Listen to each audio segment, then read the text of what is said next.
महात्मा गांधी, जिन्हें आज पूरा भारत उनके अच्छे कामों की वजह से याद करता है, एक ऐसा लीडर जिसने बिना किसी हिंसा के सिर्फ और सिर्फ अपने दिमाग की मदद से अंग्रेजों को भारत से भगा दिया। जहां एक और अहिंसा का पाठ पढ़ाने वाले गांधी जैसे महान इंसान ने हमारे देश में जन्म लिया, वहीं दूसरी ओर नाथूराम गोडसे जैसे गांधी के हत्यारे ने भी हमारे देश में जन्म लिया। भले ही इतिहास में नाथूराम गोडसे को एक बहुत ही सनकी आदमी बताया जाता हो, पर सच्चाई तो यह है कि आज हमारा देश महात्मा गांधी और नाथूराम गोडसे के बीच बटा हुआ है। जहां कुछ लोग नाथूराम गोडसे को हत्यारा मानते हैं, तो वहीं कुछ लोग ये भी मानते हैं कि नाथूराम गोडसे ने महात्मा गांधी को मारकर अच्छा किया। पर क्या सच में नाथूराम गोडसे ने महात्मा गांधी को मारकर अच्छा किया था? और ऐसी क्या मजबूरी आ गई कि गोडसे को अपने आदर्श गांधी जी को ही मारना पड़ा? यही सब समझने की कोशिश करेंगे हम आज के इस वीडियो में, तो बने रहिए हमारे साथ इस वीडियो के अंत तक। 30 जनवरी 1948 शाम के करीब 5 बजे महात्मा गांधी जब संध्या पूजन के बाद बाहर आ रहे थे, तभी भीड़ से होते हुए नाथूराम गोडसे गांधी जी के पास पहुंचा और उसने गांधी जी को नमन किया और उनका रास्ता रोक लिया। ये सब देखकर गांधी जी की बेटी मनु ने गोडसे को साइड हटने के लिए कहा, पर फिर भी नाथूराम गोडसे यहाँ से नहीं हटा और उसने गांधी जी को धक्का दे दिया। जिसके बाद कोई कुछ समझ पाता उससे पहले ही नाथूराम गोडसे ने अपने पास छुपा रखी एक पिस्टल को निकाला और गांधी जी के सीने पर लगातार 3 गोलियां दाग दी, जिससे गांधी जी लहूलुहान हो गए। पर गांधी जी को गोली मारने के बाद भी नाथूराम गोडसे वहां से नहीं भागा और वो वहीं पर निडर होकर खड़ा रहा। गांधी जी को इस तरह से लहूलुहान देखकर उनके समर्थक बुरी तरह से भड़क चुके थे और उन्होंने तुरंत ही नाथूराम गोडसे को पकड़ लिया और उसे पीटना शुरू कर दिया। एक और गांधी जी लहूलुहान पड़े थे, वहीं दूसरी ओर उनके समर्थक उनके ही विचारों की हत्या कर रहे थे और अहिंसा के रास्ते पर उतर चुके थे। काफी देर तक भीड़ नाथूराम गोडसे को पीटती रही, जिसके बाद पुलिस ने बड़ी मुश्किल से नाथूराम गोडसे को भीड़ से छुड़ाया और गिरफ्तार कर लिया। जिसके बाद ये खबर मीडिया और अखबारों में तेजी से फैल गई कि गोडसे ने गांधी जी की हत्या कर दी। पर दोस्तों, हम आपको बता दें कि गोडसे का ये गांधी जी को मारने का पहला प्रयास नहीं था, बल्कि इससे 10 दिन पहले यानी कि 20 जनवरी 1947 को भी गोडसे ने गांधी जी को मारने का प्रयास किया। दरअसल 20 जनवरी 1947 को जब गांधी जी एक सभा को संबोधित कर रहे थे, तब नाथूराम और उनके साथियों ने इस सभा में अचानक एक ग्रेनेड फेंक दिया, जिससे यहाँ पर हलचल मच गई और सभी लोग इधर उधर भागने लगे।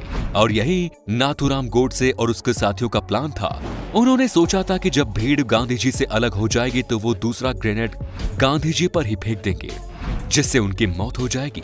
मगर दूसरा ग्रेनेड फेंकने से पहले ही नाथूराम गोडसे के एक साथी दिगंबर बाडगे ने ग्रेनेड फेंकने से मना कर दिया और वो काफी डर गया, जिसकी वजह से नाथूराम गोडसे और उसके साथियों को यहाँ से भागना पड़ा।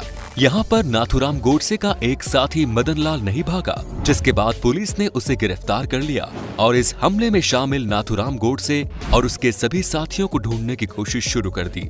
वहीं दूसरी ओर अब नाथूराम गोडसे और उसके सभी साथी अलग अलग हो चुके थे।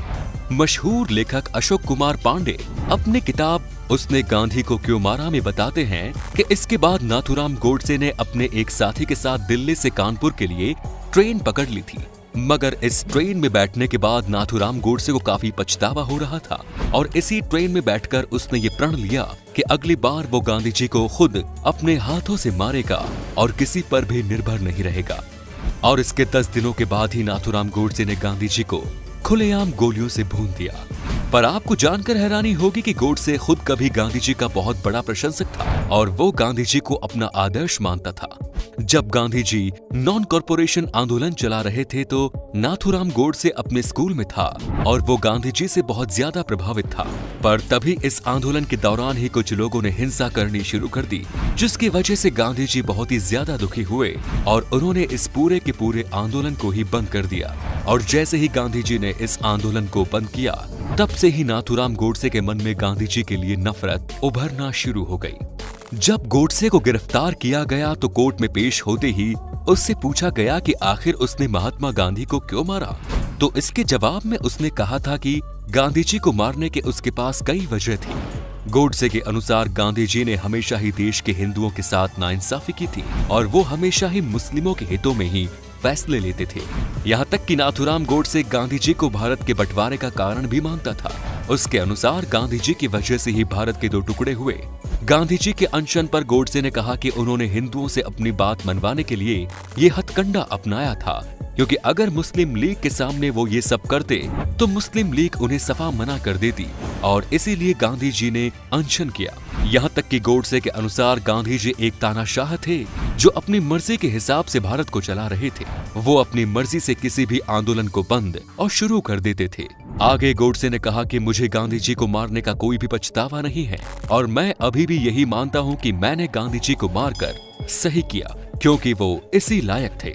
उन्होंने हमेशा ही भारत के हित में फैसले नहीं लिए, बल्कि पाकिस्तान को ज्यादा अहमियत दी।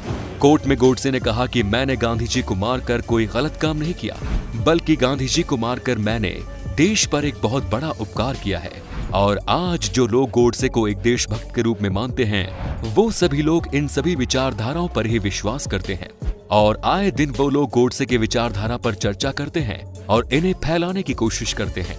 पर दोस्तों, हम आपको बता दें कि जिस तरह नाथूराम गोडसे गांधी जी और कांग्रेस को भारत के विभाजन का कारण समझता था, ऐसा बिल्कुल भी नहीं था, बल्कि देश के विभाजन का सुझाव देने वाले गांधी या फिर जिन्ना नहीं, बल्कि गोडसे के ही राजनीतिक गुरु थे। गांधी जी तो आखिर तक विभाजन के खिलाफ थे, और उन्होंने बहुत प्रयास किया था कि इस विभाजन को रोकने का। उन्होंने हर बार एक अटूट भारत की ही बात कही, और भारत को विभाजित न करने को लेकर मुस्लिम लीग के नेताओं से बातचीत करने की भी कोशिश की, और उन्हें काफी मनाया भी।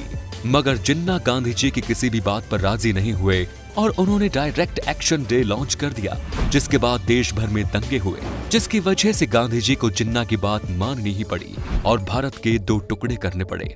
मगर विभाजन के बाद भी गांधी जी भारत में हिंदू और मुसलमानों को एक साथ मिलकर रहने की बात करते रहे, और गांधी जी की बदौलत ही उस समय विभाजन के बाद भी बहुत से मुस्लिम पाकिस्तान में नहीं गए और भारत में ही रहे, जिसके बाद उन्होंने भारत में रहकर ही हमारे देश को आगे बढ़ने में सहायता की। रही बात गांधी जी के नॉन कॉरपोरेशन आंदोलन को बंद करने की, तो ये गांधी जी का एक सही फैसला था, क्योंकि इस आंदोलन को इसीलिए शुरू किया गया था ताकि लोग अहिंसा के साथ अंग्रेजों के सामने अपनी मांग को रख सके। लेकिन जब इस आंदोलन के दौरान हिंसा भड़कने लगी, तो फिर इस आंदोलन के मुख्य उद्देश्य को ही ठेस पहुंची, और इसीलिए गांधी जी को इस आंदोलन को बंद करना पड़ा। मगर ऐसा बिल्कुल भी नहीं है कि इस आंदोलन को बंद करने के बाद गांधी जी अंग्रेजों के सामने झुक गए थे। इसके बाद भी गांधी जी ने बहुत से ऐसे आंदोलन किए जिसमें वो अंग्रेजों के सख्त खिलाफ थे। जो लोग गांधी को हिंदू विरोधी बताते हैं, वो इस बात से अनजान हैं कि उस समय गांधी जी सभी धर्मों को भारत में एक समान हक दिलाने पर काम कर रहे थे, और वो पिछड़े वर्ग के लोगों को समान अधिकार दिलाना चाहते थे। गांधी जी चाहते थे कि भारत में सभी धर्मों के लोग मिलजुल कर रहें, और पिछड़े वर्ग के लोग भी समाज में सर उठाकर जी सके। हालांकि नाथूराम गोडसे भी पिछड़े वर्ग के लोगों को समान अधिकार दिलाना चाहते थे, मगर फर्क सिर्फ इतना था कि गांधी जी सभी धर्मों के लोगों को समान अधिकार दिलाना चाहते थे, जबकि नाथूराम गोडसे सिर्फ और सिर्फ हिंदू धर्म को ही आगे बढ़ाना चाहते थे, और वो बाकी धर्म के सख्त खिलाफ थे। पर गांधी जी सभी धर्मों को लेकर एक थे, और इसी वजह से कुछ लोग उन्हें हिंदू विरोधी भी कहते थे और उनके जीवन पर भी सवाल उठाते हैं। गांधी जी का जीवन भी इतना साफ सुथरा नहीं था कि लोग उन पर सवाल न उठाएं। गांधी जी ने भी कई ऐसे फैसले लिए जो उन्हें नहीं लेने चाहिए, लेकिन गांधी जी के इन फैसलों की वजह से क्या उनकी हत्या कर देने का फैसला सही था? इस पर आपके क्या विचार है दोस्तों, कमेंट्स में जरूर बताएं।